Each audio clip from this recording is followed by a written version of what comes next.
Hello and welcome back. We are going to talk about the purposes and the functions of art. When it comes to art, art forms as a result of meeting deep and subtle needs as a society. They are, for the most part, for public purposes, not exactly for personal goals of the artist. What we mean by that is when it comes to art, especially in the past, they weren't exactly made just so that artists can express themselves. That actually came later. And we'll get to that in just a bit. But we are going to first talk about art in its social and cultural context. And there are 6 functions. There is not just one function when it comes to art. It can be a combination of functions. So we are going to address them all. And what I want you to do when it comes to learning about the different functions of art is to label them by this function. So one of the first functions of art is to create art that is for delight. So when it comes to this function, we're really just talking about appreciating it for the beauty. Maybe it is used as a type of decoration. Sometimes the delight has an element of surprise. In other words, it is just there to make you feel differently, to think outside of just finding something beautiful. So you're going to find out that there are actually many different reasons why art was made, but when it comes to a basic function, you can probably say art for delight is that primary function. So you'll hear this word used a lot when it comes to talking about art. You'll hear the word aesthetics. It is an awareness of beauty or a quality that evokes a sense of elevated awareness in the viewer. When it comes to this word, I like to think of it as another word for beauty. Aesthetics is another word for beauty or the visual qualities of a particular object. Maybe you like to watch movies because of its aesthetic quality. You just like the way the videos are filmed. Maybe you like the way the scenery has engaging colors, or maybe it creates an atmosphere that you find appealing. And when it comes to looking at a movie from a visual standpoint, you're appreciating it for its aesthetic value. And so there are these definitions of beauty that started in classical Greek or during the Renaissance art in the West. And what is meant by that is basically during the time of the classical Greek, they started to define what they consider as beautiful. And you'll find out that beauty is really based on the culture. And now let's take a look at this first work here by James Abbott McNeill Whistler, Nocturne, Blue and Gold, subtle variations of blue in sky and water, almost monochromatic. Monochromatic means it is based off of one color. And when it comes to this nocturne, blue and gold, I am wondering if any student knows what a nocturne is. Maybe if you studied music, you'll know that a nocturne is a melody usually played in the nighttime. Usually it is played to stay relatively quiet and calm. Whistler likes to make paintings that have have a musical quality to it. And so when it comes to this function of art, this function as a delight, we can say that the aesthetic quality of this painting is quite beautiful because we are looking at some very loose marks created by the paintbrush. We see a wonderful scene, a seascape scene with a bridge and a boat. We see a few figures, hint of the city landscape in the negative space. And I am wondering if it feels like a quiet, subtle emotion. And that's the feeling I get when I look at this painting by Whistler.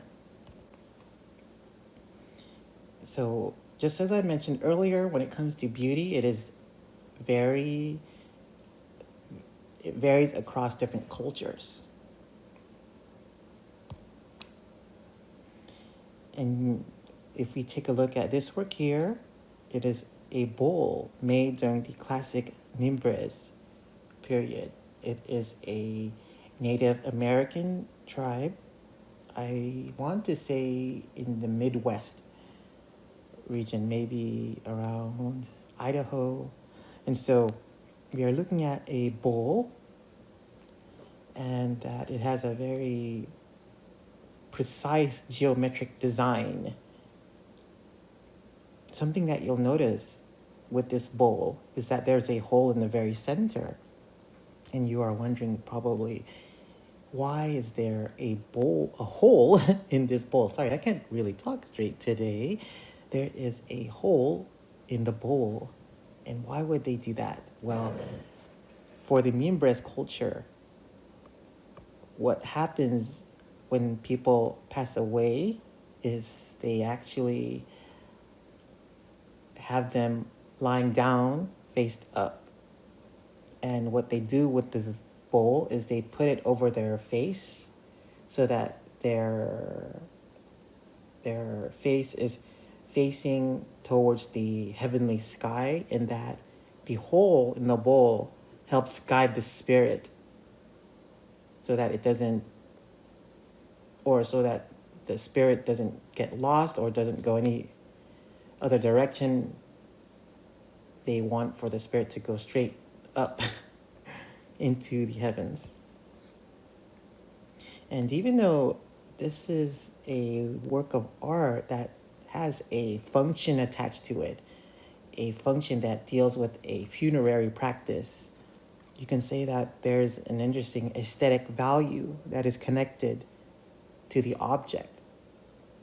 And so we like to think about humanity in general, that we have these objects that are of a use to us, but at the same time, we have a tendency to push it in terms of its aesthetic quality. We want for it to please us somehow, so we're going to add lines and shapes and colors to make it a little bit more enticing. And here is another work of art here, photography. And you're probably looking at this scene and thinking of something very everyday, something mundane, such as a gathering of some sort in someone's backyard, and it seems as though they are just drinking and maybe eating some food. And so this is by the artist Orozco, Juego de Limones, the game of lemons. And despite it being a relatively everyday scene, there's a few subtle surprises, such as the checkerboard has, instead of the checker pieces, they are using lime. And there are colors of the Mexican flag. And so there are these subtle ways to make the overall photography a little bit more interesting. And now let's take a look at this work of art here. And you're not looking at a camera trick or a mirror effect. You're looking at the actual object here. You're looking at a car where the whole center area is removed and then the automobile is put back together again. Citroen DS Sedan by the same artist, Gabriel Orozco. And what he ends up doing here is he makes a political statement in that he is from, I want to say, in the Central American region. I want to say Guatemala. And that he feels there's a lot of attention that is focused on the upper class, and there's a lot of attention focused on the lower class, and that he feels that the middle class is often ignored when it comes to things like politics.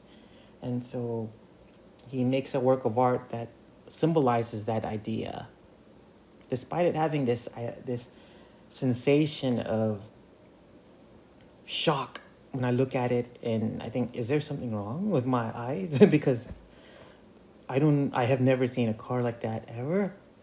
Well, he gives us that effect, but at the same time giving us a relatively serious message when it comes to the way he thinks about politics. And so we're going to talk about another function of art, which is the art as a commentary. This is the answer to a need for information. It is often a visual account of an event, person, or opinion. It is a type of communication between the artist and the viewer through subject matter. So when it comes to commentary, think that it is a type of information relay. And now let's take a look at this work here. It is not a drawing, it's actually a type of printmaking. And you can, in a way, judge the scene that is being depicted here. You might notice that the figures are quite emotional. There are people that look afraid. There are people that look worried. There is this sense of pulling, this idea of bringing people away from something. And this is by Francisco Goya. The piece is called I Saw This, from the series The Disasters of War, made in 1810. And so we're talking about artwork as a type of commentary. This is an actual scene that Francisco Goya witnessed at a very young age. From what I can remember, Francisco Goya was around during the Civil War in Spain, and so there was a lot of fighting amongst each other. They were trying to decide whether or not they should follow under the French rule, and so there were many things happening, and that Goya used his artistic ability as a way to portray these terrible events that are happening. And I shouldn't say terrible, but just from gauging the way the emotions are being portrayed, it seems as though Goya had a very negative reaction towards what was happening. And so many artists use their ability as a way to relay information. And the information artists relay doesn't have to be connected to an event. It can be information that is connected to their everyday life, such as this painting here, this type of en plein air painting where the artist actually brought her tools, her paintbrushes, and her canvas out to basically paint what she saw. And this is by an impressionist artist. Impressionist work is something we're going to talk about in a lot more detail when we talk about different art histories. But the style is very loose. It's very painterly. The work is by Berthe Morisot. The piece is called In a Villa at the Seaside, made in 1874. And this work of art was perhaps painted in a single sitting. In other words, the artist did everything on the spot, probably took the artist, an hour or two, and it's a very different way to paint in in opposition to a more traditional method of painting where they would sit in a studio and be more methodic and be more detail oriented. For a direct painting like this or an impressionist type of work, they actually work very fast, and so the quality of the the brushstrokes are very loose and very thick, and they're not as detail oriented as you would expect. And now, when it comes to this artwork as commentary, or we're still talking about artwork as commentary, you'll see the artist including their personal judgments. So things like the conditions of the time, the facts, and politics. So when it comes to this function of art, there are many ways artists include their own opinions or their own voice. And if you take a look at this work here, jumping to something a little bit more on the contemporary side, we are looking at what appears to be a type of street art. Looks like graffiti. When I say that, it looks done using a spray paint, and it looks like street art, especially with a lot of the heavy contour lines. There's a lot of interesting things happening. We are probably noticing things like the American flag. We are noticing a lot of text. Take the power back on the upper right corner. The center, we can't help but notice a octopus or a type of sea creature with the word Federal Reserve Bank, and the pyramid with the eye on it that you might recognize from the US dollar bill. On the left side, you'll see a scale where the 99% is lighter than the 1%. Some really interesting political notions happening. The sign in the center bottom, foreclosed property of the bank. And of course, we are noticing the figure on the lower right-hand corner, the Monopoly Man. You are bankrupt, it says. And so this is called the Occupy LA mural. Something interesting about this work, at the time this was published, they did not know who the artist is. So I'm wondering if they know who the artist is now, because I feel like I've seen a lot of this style of work fairly recently. And so some other things about this piece, Scott Olson, mentioned on the lower left-hand corner, is an Iraq War veteran injured during the Occupy group in Oakland.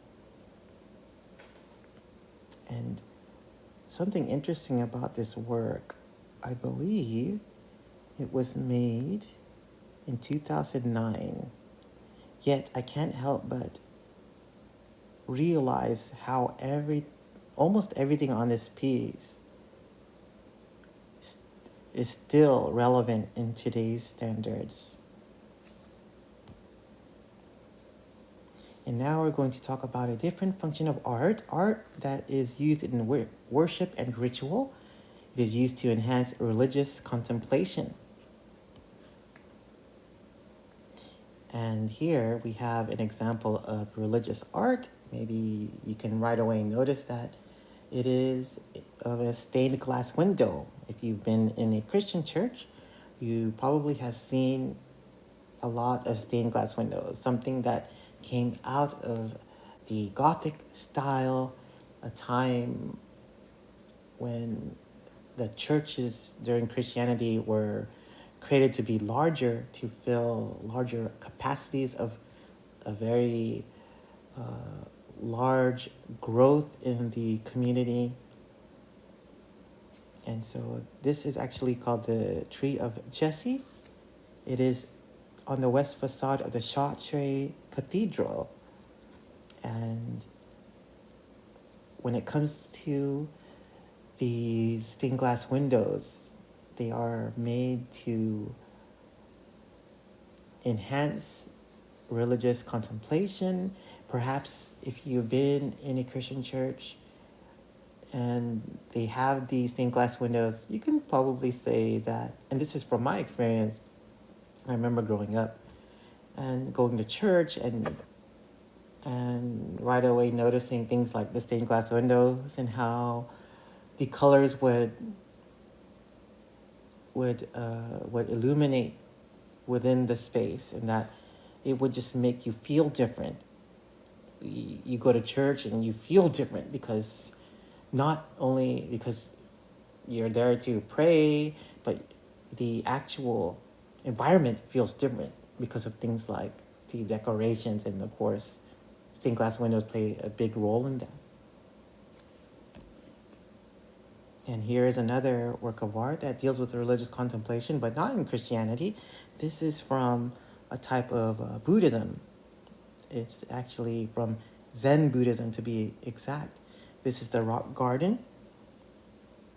You'll see rocks, of course. You'll see sand that has been raked and combed, and that the rocks are actually arranged in a particular order to aid in this idea of meditation.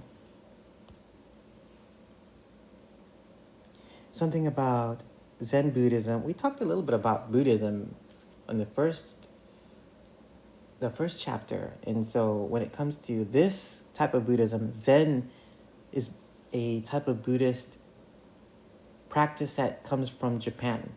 So something interesting about Buddhism is that it originated in India, and that as it moved east towards the other regions of Asia, it moved through China, through Vietnam, Cambodia, Japan, Korea. By the time it made its way to Japan, the practice of Buddhism changed a lot. And so Zen Buddhism is when it comes to Buddhism, let me go back a little bit and talk a little bit about Buddhism. For the most part, they believe in reincarnation and that you live your life finding a way to achieve enlightenment. And so it can take lifetimes in order for a spirit to reach a particular level in their enlightenment. And so they find this enlightenment through prayer, through meditation, through living their daily life. And just as I mentioned earlier, it can take ages, it can take lives. I mean, from one life to another, it can take, hundreds of times before they find enlightenment. But when it comes to Zen, they believe that you can achieve that enlightenment anytime, and you never know when. That you'll never know when you will achieve that level of enlightenment. And so that's what makes Zen Buddhism a little bit different from a more traditional Buddhism that originated from India. And so they have these installations, these areas where they can contemplate and pray and find these ways to enlighten themselves. Okay, so here's another work of art from another type of religion. And It's not from Buddhism and it's not from Christianity. This is more of an indigenous type of religion. It is from the Eskimos of Southwest Alaska. And this work is an example of shamanism. And shamanism is a type of religion that has been practiced throughout humanity since the beginning of time or so. It's one of the earliest known religions, if not the first religion. And don't quote me on that. I can't remember if there's any other very early religions. So what shamanism was about was basically this idea that a person or a shaman priest is someone that can venture into the spirit world. And they can only do that when they're induced in a particular state. Maybe they have to drink pulque, they have to drink something that will make them, feel differently, or maybe a drug of some sort. Sometimes they'll engage in a ritualistic activity like a dance or a certain chant. And so when they are in that state, when they're in a particular state, they can venture into the spirit world. And you're probably wondering, why would they do that? Well, you can say that for much of humanity, before a lot of advancements in technology, many people would go through spiritualists to find answers. So say that there is someone who was sick and they needed medicine, or they're trying to, they couldn't figure out why the person is sick. So what they would do is they would find a shamanistic priest, and these are people that they say are born to have a certain ability to to to to engage in this activity where they are connected to the spirit world. And so they go to the spirit world, and while they are there, they can ask their ancestors, so what is wrong with this person? Why is he or she sick? What can we do to help him? If we can do anything to help them. And they would travel their way back to the human world with answers. And so you'll often see these indigenous shamanistic works portraying both human and animal. And in this case, it is a sea otter. So you'll see the head of the human on the top. On the lower section is a sea otter. And there are many different animals that they choose as a vessel to venture into the spirit world. So it all really depends on the culture. So shamanism is a very interesting religion. I believe that there are a very small minority in the United States that practice shamanism, perhaps some Native Americans. I can tell you that there are some Southeast Asian groups that practice shamanism, such as the Hmong people. If you go to Fresno, yes, there's a pretty large Hmong community in the Central Valley, which is pretty neat. And anyhow, we are looking at art to aid in worship, and here is another one, except this is for the Islamic culture by Beatrice Wood, called Chalice, made in 1985. And these are objects used in divine rituals. So there are many of these. For me, I'm quite familiar with the objects in Christianity, in that they have their own set of divine objects. And so many religions have their own.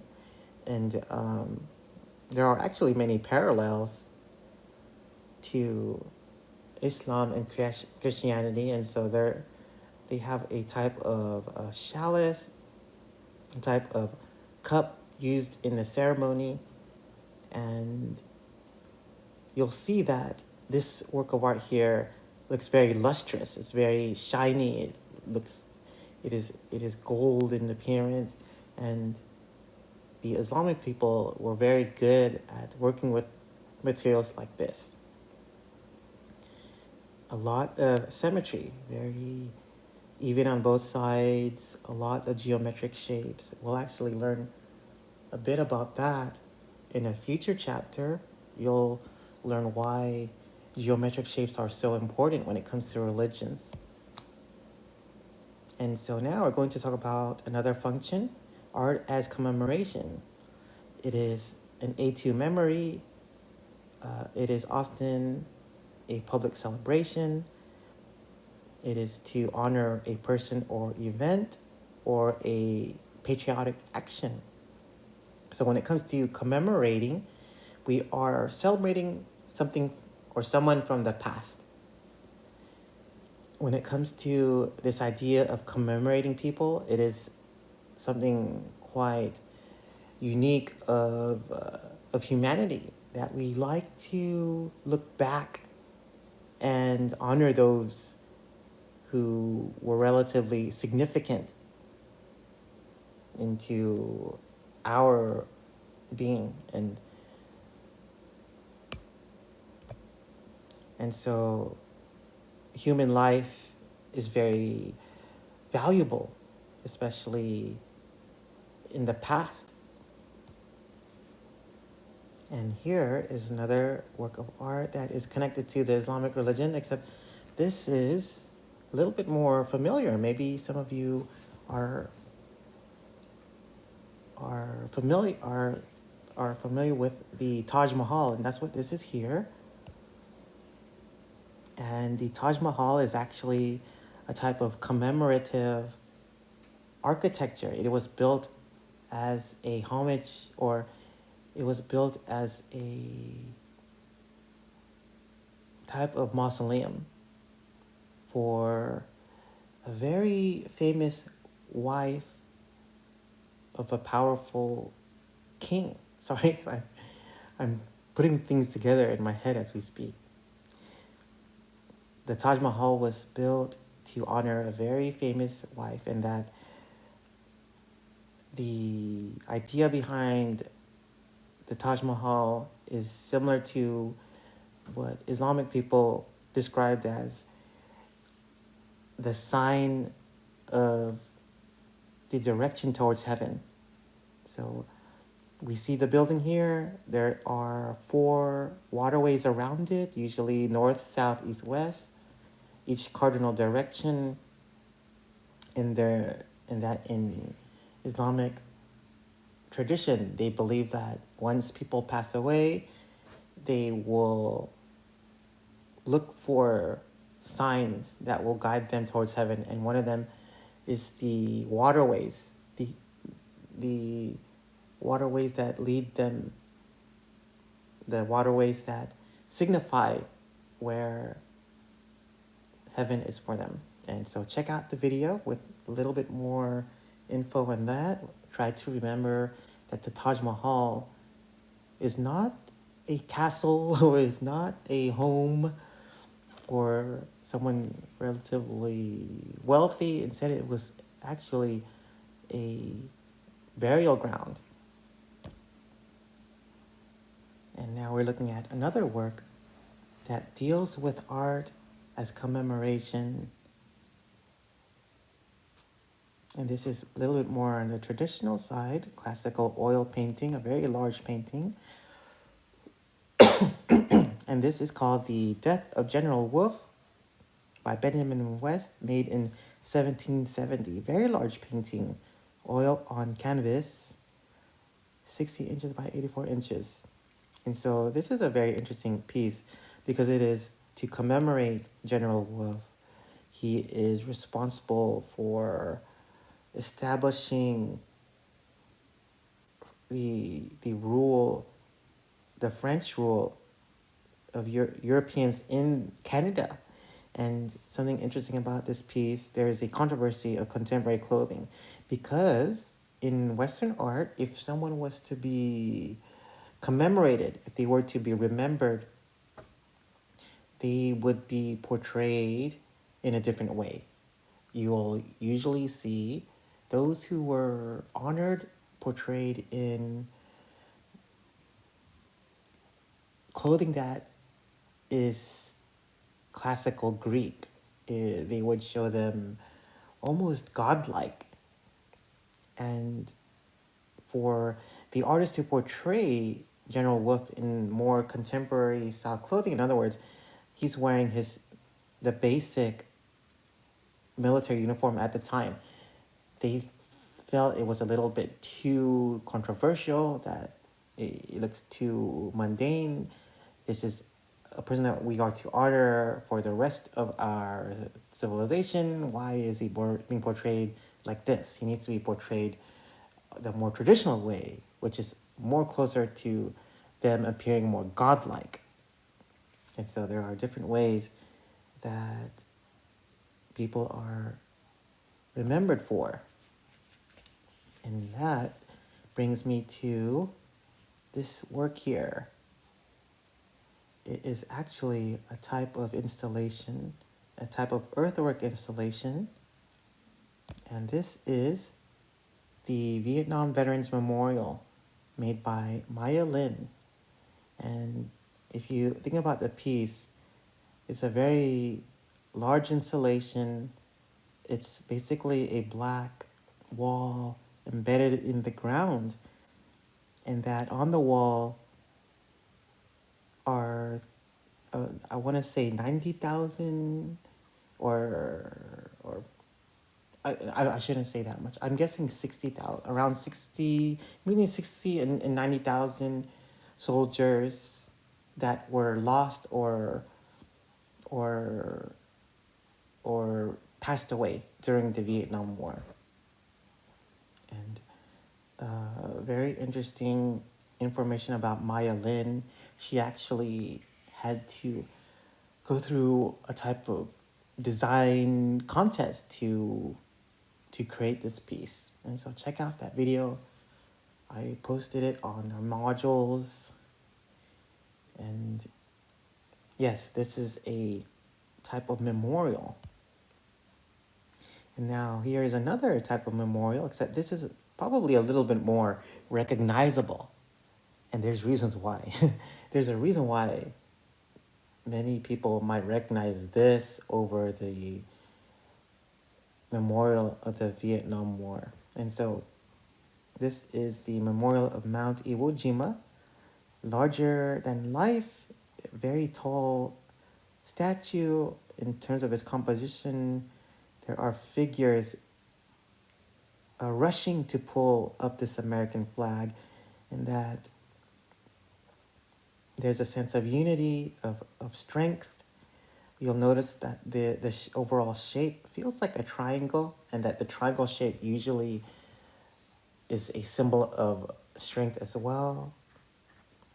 And so if you are to compare these two pieces together, they are very different.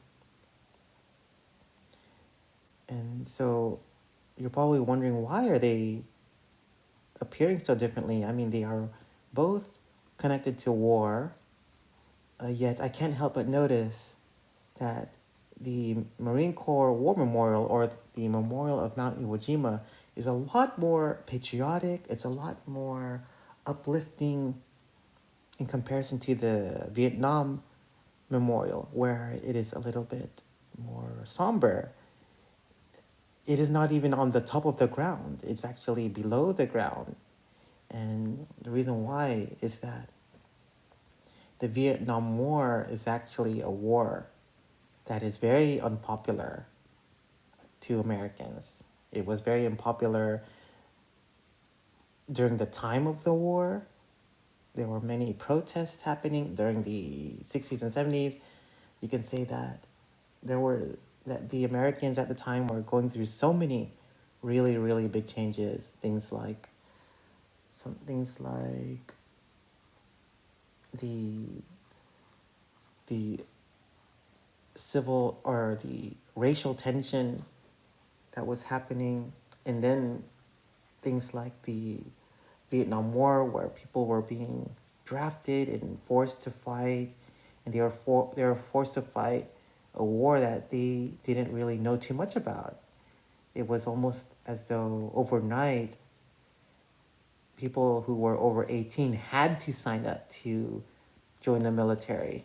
And then, a couple of weeks later, then a lot of people were actually being shipped out there to fight in the front lines. And so there were so many people that were against that.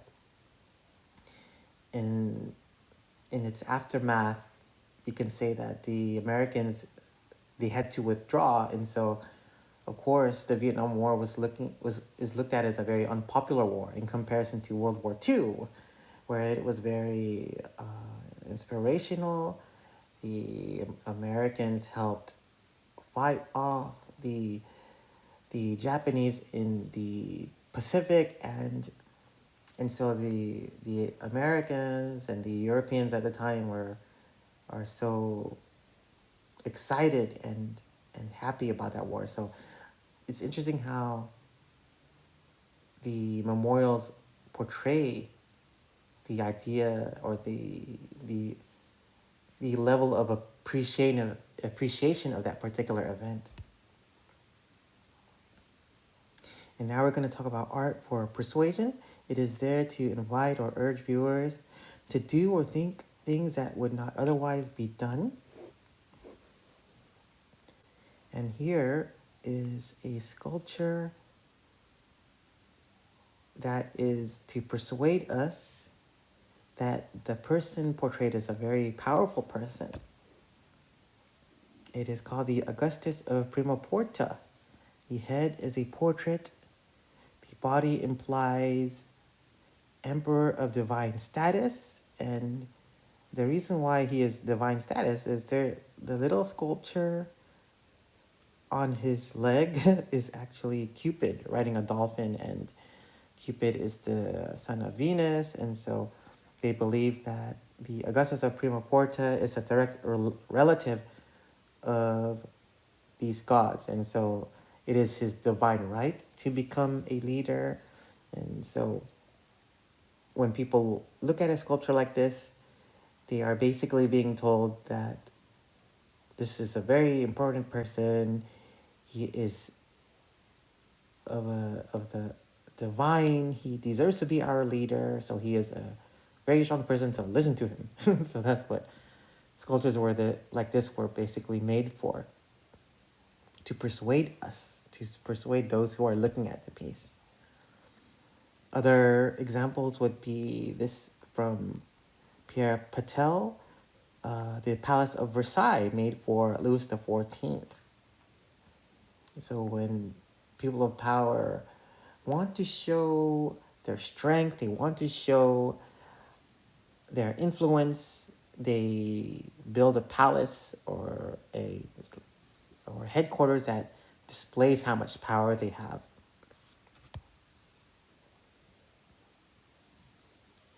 When it comes to more works that deal with persuasion, we can think about classical Greek sculpture.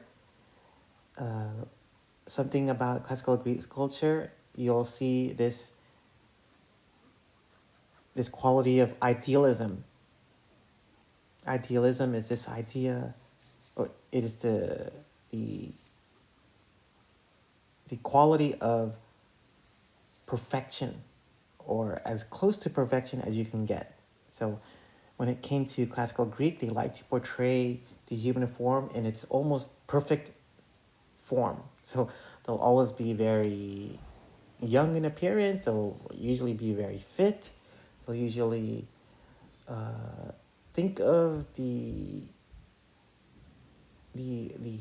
classical deities, Zeus or Poseidon or Athena. They're always portrayed, in very virtuous manners, almost perfect. And when it comes to classical Greek, you can say that is the feeling they want to portray, is that this culture is very is the closest thing you can get to perfection.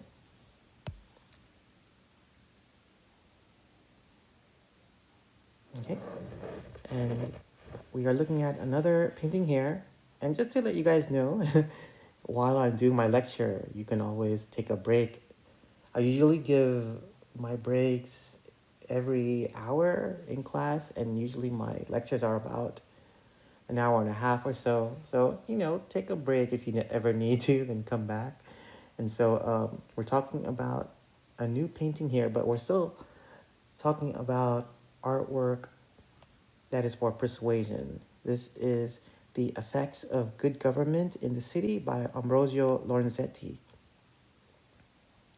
depicting a city under a wise administration intended to influence deliberations by example, more literal depictions of persuasion. In other words, we are looking at a community that seems like they are working together and that they are dancing, that they are if we were to look at the scenery, there are people in buildings, looks like they are worshiping, looks like they are learning in school, looks like they are engaged in some sort of commerce. You'll notice that the buildings are very high and that there are many animals and there's so many things happening, so many wonderful things happening. So basically the painting is to persuade those who look at it to feel as though the area is a very rich area and that it is almost inviting people to become part of it.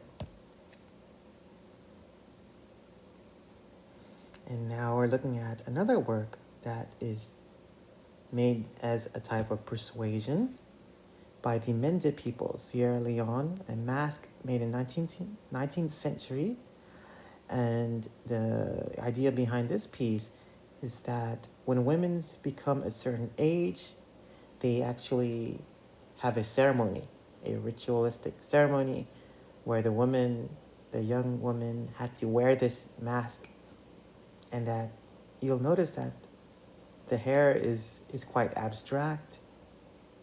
You'll notice that on the top of her head is a turtle, meaning that the young woman would be able to walk with very strong poise, and that she's carrying herself elegantly and gracefully.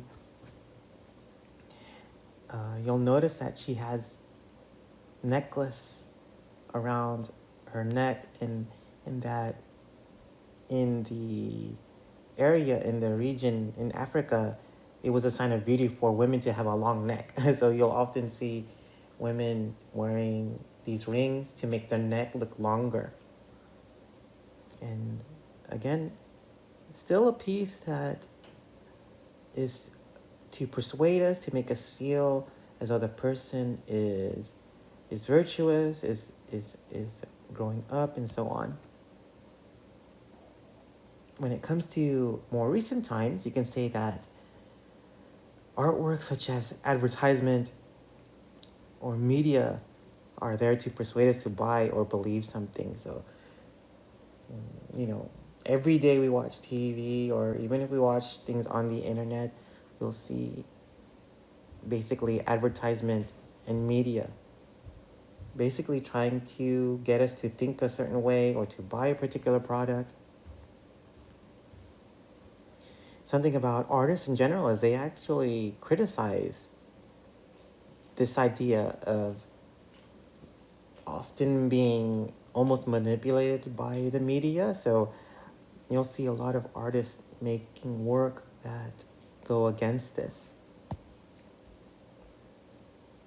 And here we are looking at a work of art that talks about global warming, Shaz Mavin Davies, made in 1997. So even though this was made in the 90s, it is still a big controversy in today's standards.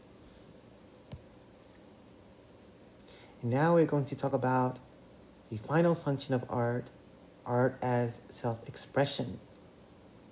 And so I mentioned it in the beginning of the semester. Oh, sorry.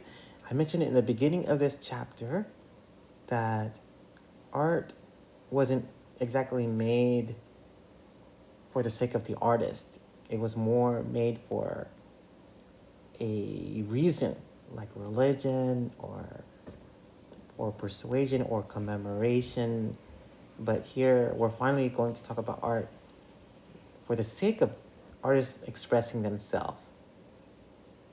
So you'll see artwork that deals with their personality, their feelings, or their worldview. It is separate from a type of social cause and demand. It's not like someone is paying them to make a work of art. Instead, they are making it more for themselves. And now we are looking at a work of art that deals with this idea of self-expression, yet at the same time, I can't help but include that it is really here to persuade us or even to relay a type of information, like a type of commemorative work of art. And this piece is called Self-Portrait with Jewish Identity Card, showing the personal and political anxiety of the artist. And so during the early 1900s, you can say that it was a very difficult time for many Jewish people. They were being forced to concentration camps, and that if they were Jewish, they had to put a Star of David on their clothing, and that it had to be visible, especially in Germany. They had to carry around a card that had Jew stamped on it, as you could see on the painting. So if we were to think about the overall composition of the painting, it feels very grim, in that the man looks very anxious. He's very worried about his being. Despite the darkness of the overall composition with the grays in blacks in the background, there are some subtle hints of hope with things like I see a tree with white petals on it, so it feels as though the artist had some sense of some hope in the future. I believe that the artist ended up dying at the concentration camp after this painting. And now here is a work of art that is more of an installation, a type of mixed media, if you can remember that from a previous chapter. And this is Young Soon Min's Dwelling. The artist is portraying a sense of divided self. It is actually a traditional Korean dress over a pile of books. And this is a type of assemblage, meaning that it is a collection of objects gathered into work. And something about Young Soon Min, she is actually born in South Korea, and that she came into the United States at a very young age. And growing up, she would often question herself on her identity. Is she Korean or is she American? For those of you who are from different cultures, you probably ask yourself the same thing. I ask myself the same thing sometimes. It is a question that many immigrant families they all undergo the same thing. We come here to live, but there's something that connects us to our past or our parents' past. And so we had to ask ourselves, or we often ask ourselves, am I this more about this culture? Is this more like my country now? Or is it more, is it, for those of you who are searching for things like identity, you'll probably ask yourself something like this. I mean, I believe that everyone wants to find their type of identity. And, you know, even if you're born here, even if your parents were born here, I'm pretty sure there's something that we're going to ask ourselves in terms of our identity, because we love to we like to make these connections, we like to establish ourselves, and we do so by finding these connections, by putting these things together. And uh, and so, yes, for many artists who are finding their identity, they portray this a lot in their works of art. And now we're looking at another type of art or self-expression, more on the abstract side. Wassily Kandinsky, composition number 6, made in 1913. He thought of art as a type of inner necessity or emotional stirrings of the soul. He attempts to translate these inner spiritual energies into color and form, and that it conveys this restless and aroused inner state, probably known to viewers. And and when it comes to these abstract works of art, you can say that a lot of people who aren't that adept to looking at works of art, they can't really understand it because it's not literal. It's not something that they can easily recognize and to say, oh yeah, that is of this painting. Oh, very good. It looks so realistic. It so looks real, and these kinds of snap judgments. When it comes to abstract work, we are forced to go beyond that, to think about something that is deeper than what is being scratched on the surface. And so, uh, many different functions when it comes to looking at artwork. So try to remember these. If you have any questions on any function, please let me know.